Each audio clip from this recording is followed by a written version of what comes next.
Ladies and gentlemen, we have a greatness next to me. His name is Udor. Udor been a friend and a mentor for many years. So I would say maybe for the last 5 years, maybe 6 years, I've been learning from that gentleman the traits of photography. Me being amateur and that's mature professional, been giving me free advice for so many years by the phone and never meeting me and never benefiting from this.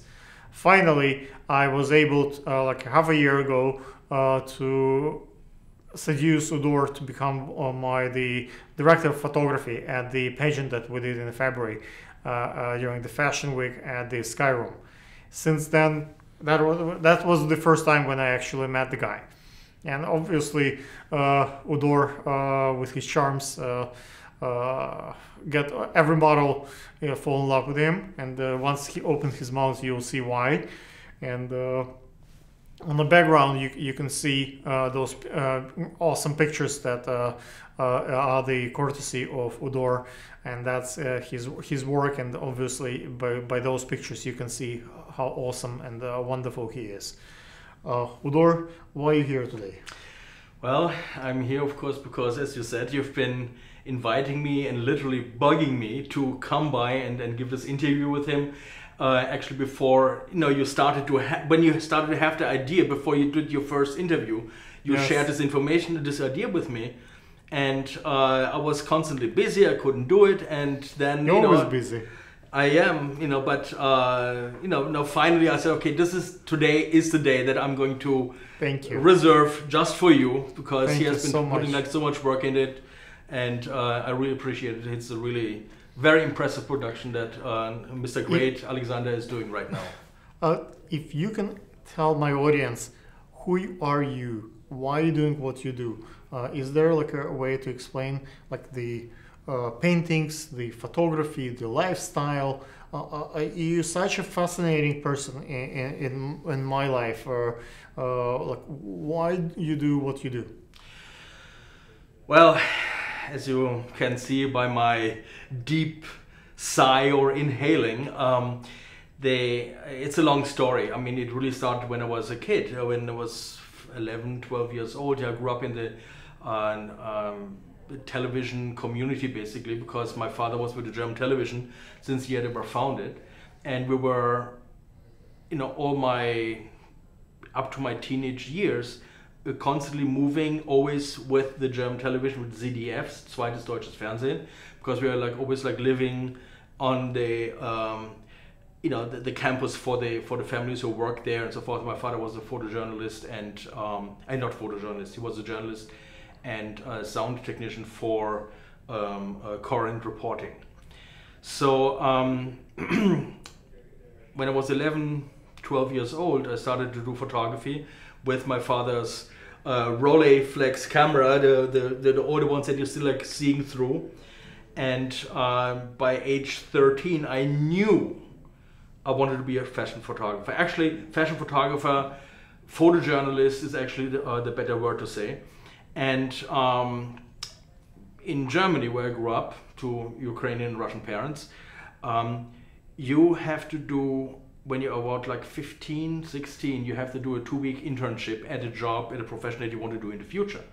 So I did it at the ZDF at Photo Lab, right?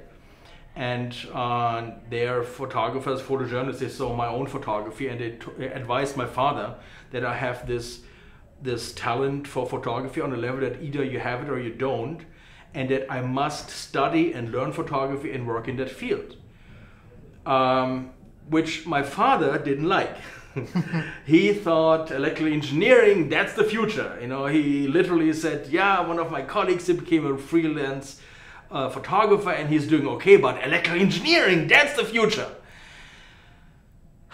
So I got a degree in electrical engineering, which I hated. It took me even longer to finish because I was doing other stuff, But you were doing hedge management. You've been doing the finance. You've been doing really cool stuff. Yes, but and you choose these artistic penniless, comparing to the big jobs that you've been doing before life, because of the sake of art. Yes, but it took a while. It took 20 years working on Wall Street, which later on I got a degree in electrical engineering. I studied physics and always did photography, and I always knew sooner or later I will do photography. Even when I worked on Wall Street, I knew once I'm like independently rich, then I could do photography as an art form, the way how I wanted to do it. But everything came different. My company went down the drain. I got, it's a different story. I got ripped off by a partner. I lost everything. And then I said, you know what, why don't you do what I'm supposed to do and work in what my actual calling is? And that was photography. And within less than 3 months, I was already nationally published. And that's like 16, 17 years ago now. So, and from there, basically, it was like the industry waited for me just like, to come and to start, right? So, and from Wall Street, then I lost everything. My partner went on to run. It's a different story. But then from living in a pretty expensive area in the city, I became homeless for like 2 or 3 weeks, living at my a good friend who was also my dentist and dive partner on his floor until I was able to sell my Chevy Tahoe and then getting a new apartment and starting to build up step by step. So that's basically how I then finally did what I'm supposed to do. And nice. I have to say, from all the successes that I used to have when I was working in the financial market, all the thing, for me it was never really about the money itself. It was always just like, whoa, I really did that, and never could imagine myself like being there. Nice. And but then after I lost everything, there was this one moment which was very interesting. I was broke. I had like $5 in my pocket. It was a Sunday. I was involved now in fashion show production and with a Champagne Fashion Brunch and Andres Aquino. And Sunday morning, I was like on Union Square, having my photo gear on my back, just about to make some money in my profession. Someone played the saxophone, some jazz, and I started to get tears in my eyes, because that realization of who you are, working in what is my actual calling, and being in the greatest city on the planet, following my calling, and just on the way to do a fashion show, photography, production, and making some money, even with $5 in my pocket, I had a stronger sense of bliss than I had ever in anything what I did when I was working in finance. Okay. The fulfillment was just absolutely amazing. And I actually, when you're talking about... Follow your calling, guys. Yes, I have actually one of the paintings that we can also blend in later on, is exactly about that situation where you see like a broker, financial guy, and a street hooker actually in the same painting. I think you showed me one. Yes, and it's called like prostitutes, which basically means if you're working just for a paycheck and you do not work on your calling, on your passion that you really want to do in your life, and you only work for a paycheck just to get paid, and you're basically prostituting yourself. So whatever you do, find what is your passion, what you really want to do in life, and do that. And I'm telling you, it doesn't matter if you're making less money. If you are working in the field that is you'll be happier than ever again, or in any other situation. Let me just stop you for a second. And since you came a little bit late, today we're shooting a dating show. And most of the interviews I took with models, how to date a model.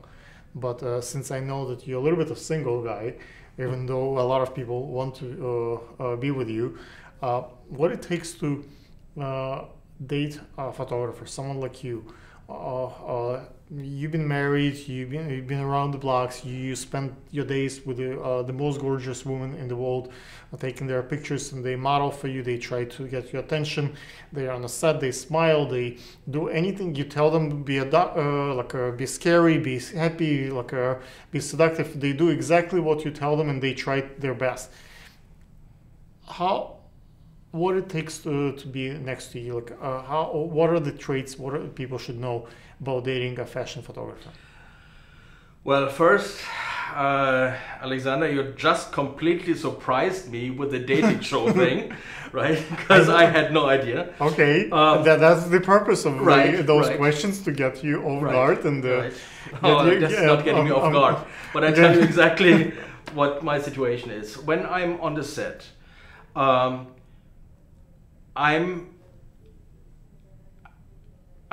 let's say I can be like quite flirtatious, I can be quite dirty, appropriate, but because of my German accent, I can sometimes say things that people with an American accent won't be able to say, because it won't come over as funny, because then it's like considered differently.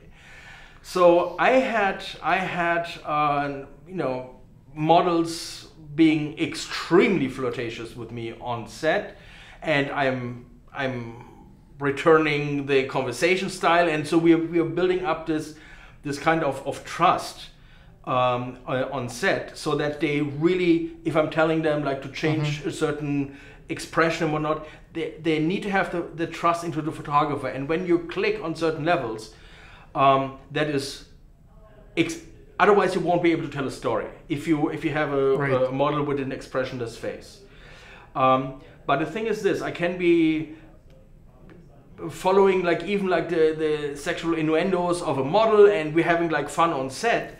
But the thing is, once it's a wrap, it's actually a wrap. That role that I'm playing it's over, and I'm not. I'm sorry. The question was mostly what it takes for the in a dating world. Let's say someone wants to marry a photographer. What should they know about fashion photographer? If someone wants to you want to get married maybe one day again, maybe you want to what kind of person would you look to be next to you? You've seen so many beautiful ones. You might be interested maybe just a human being. You might be interested in just human is a very important trait. Okay, so what would catch your attention if you ever want to meet someone? To be in the old age together. They have kids together. That's definitely a dream that I have. The problem is, in my case, I'm extremely picky, and the thing is, for me, because of working in the fashion industry, working with beautiful models and actresses, or with makeup artists, like with people who are in the industry, I'm sort of saturated with beauty, and I love beauty, and I want to be with a beautiful woman, but beauty alone does not so you think inspires me. It's not enough for me, because I'm surrounded by beauty. It's important, but it's not. It is important, but I'm looking for someone who is literally. I'm also a mountain climber. I can go climbing in the winter.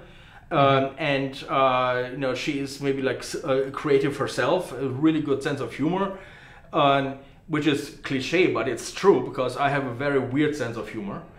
And you have a great sense of humor. Every model that worked with you and every photographer, they all love you. I seen you in work, and you get comfortable them at any level. So there's a certain cool quality that I'm looking for, and that's hard to say. I mean, when I say cool quality, self-sustained. I need a woman that is also independent. I don't want to have a woman that is dependent on me for income or anything else, because I had relationships like this, and it's not good, because I want a woman being so independent and so strong that she can say, listen, if I don't like you anymore, I'm gone. Not that she is in this economic bind, say that, well, if I'm leaving him, then I don't have anywhere else to go, so I rather stay with him. So I think it's a much more honest relationship when the woman is strong, independent, educated. Educated woman is quite important for me, or at least very smart, because I can't do with someone who doesn't have their own opinion, doesn't have their own thoughts. Maybe let me rephrase my question. Yeah. Like, me and my wife, for example, she let me shoot with the models. She let me go on those trips in production, and she trusts me. Mm-hmm. And it's important for me to have her trust. Right. And so what I look in, the way I look into this, it's real dependency. I cannot live without her. She is the mother of my children. She very much controls my life. But if she would tell me tomorrow, you're no longer doing fashion photography or any photography, throw your camera out, I would do that. If I had to choose between her and my kids and the whatever the hobby I have, I would choose. But for me, this is the primary part of my life. How do you get someone like you truly in love with your fashion photography life? What it takes to meet someone who will conquer your heart, that you would say something like what I feel truly. I think I know. I see what you mean. I am a visual artist. Yes. I'm a photographer. I'm a surrealist painter. Yes. And yes, you are. That is me.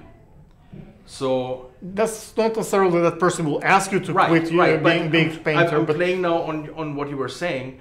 If a woman comes into my life and she forces me to change my personality, who I am, because she might be too jealous or anything like this, we're talking about forcing. We're talking about once, let's say you have your kids, right? You're willing to sell.